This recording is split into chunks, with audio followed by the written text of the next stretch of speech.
Matilda, Chapter 3, The Hat and the Superglue. The following morning, just before the father left for his beastly second-hand garage, Matilda slipped into the cloakroom and got hold of the hat he wore each day to work. She had to stand on her toes and reach up as high as she could with a walking stick in order to hook the hat off the peg, and even then she only just made it. The hat itself was one of those flat-topped pork pie jobs with a jay's feather stuck in the hatband, and Mr. Wormwood was very proud of it. He thought it gave him a rakish, daring look, especially when he wore it at an angle with his loud check jacket and green tie. Matilda, holding the hat in one hand and a thin tube of superglue in the other, proceeded to squeeze a line of glue very neatly all around the inside rim of the hat.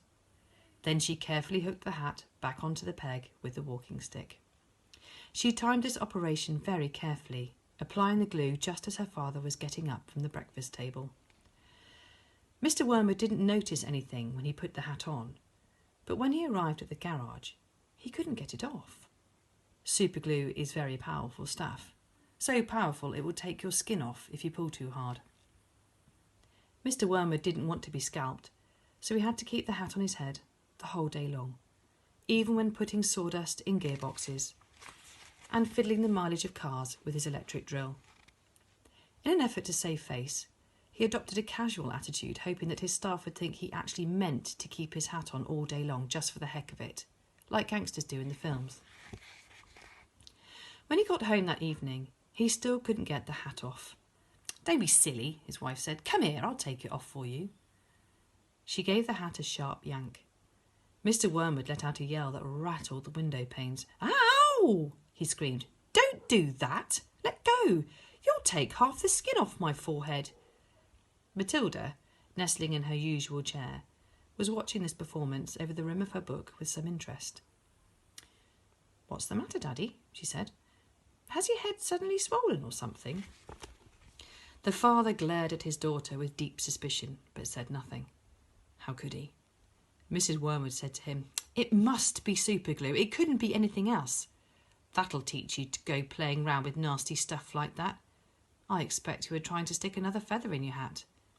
"I haven't touched the flaming stuff," Mr. Wormwood shouted.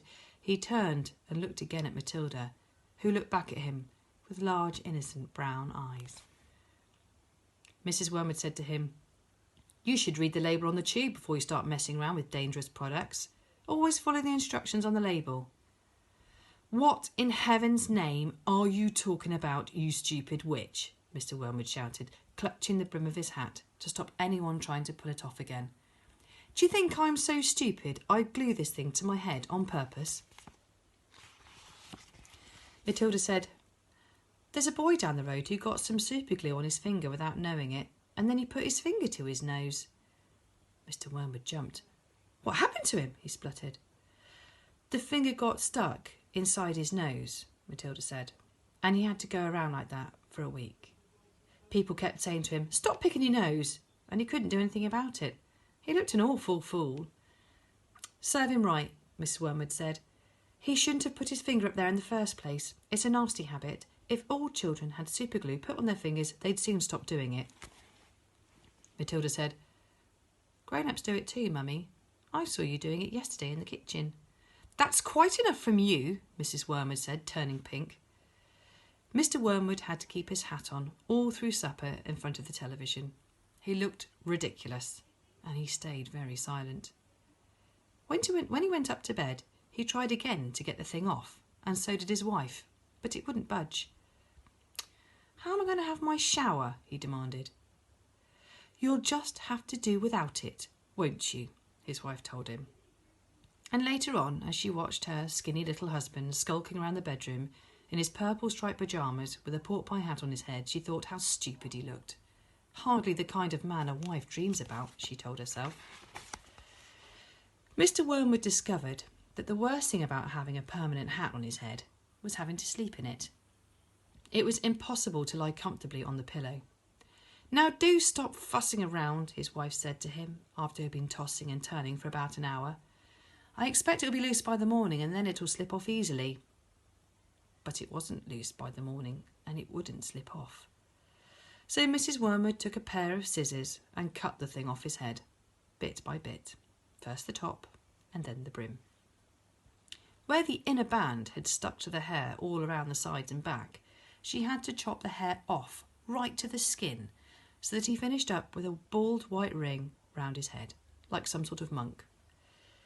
And in the front, where the band had stuck directly to the bare skin, there remained a whole lot of small patches of brown leathery stuff that no amount of washing would get off. At breakfast, Matilda said to him, "You must try to get those bits off your forehead, Daddy. It looks as though you've got little brown insects crawling about all over you. People will think you've got lice." "Be quiet," the father snapped. "Just keep your nasty mouth shut, will you?"